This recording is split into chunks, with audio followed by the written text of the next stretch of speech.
সীতারাম।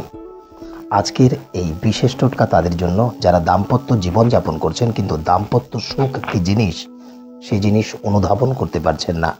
অর্থাৎ আপনার স্বামী অন্য কোনো মহিলার সাথে সম্পর্কে লিপ্ত হয়ে পড়েছেন, অথবা আপনার স্ত্রী অন্য কোনো পুরুষের সাথে সম্পর্কে লিপ্ত হয়ে পড়েছেন। যদি এমন ঘটনা আপনাদের কারোর জীবনে বা আপনার পার্শ্ববর্তী এমন কোনো বন্ধুর জীবনে ঘটে থাকে, এই বিশেষ টোটকার মাধ্যমে আপনারা এই সম্পর্কে বিচ্ছিন্নতা করতে পারেন এবং দাম্পত্য জীবনে সুখ শান্তির সঞ্চার করতে পারেন।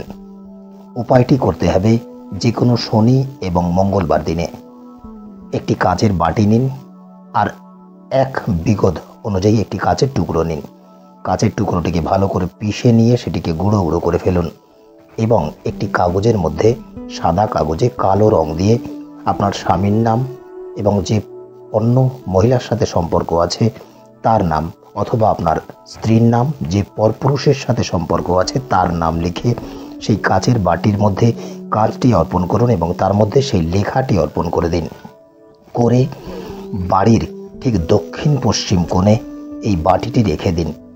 এমনভাবে রাখবেন যাতে এটি কেউ না জানতে পারেন, অর্থাৎ খুব গোপনে রাখতে হবে।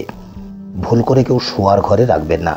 বাড়ির যে কোনো দিশা, অর্থাৎ যে দিশাতে উত্তর পশ্চিম দিক হচ্ছে সেই দিশাতে রেখে দিন এবং ভগবানের কাছে প্রার্থনা করুন আপনাদের দাম্পত্য জীবনে যেন পূর্বের মতো হয়ে পড়ে এবং সুখের সঞ্চার হয়, এবং এই যে অন্য মানুষের জন্য আপনাদের সাংসারিক কলহ সেটি যেন দূরীভূত হয়।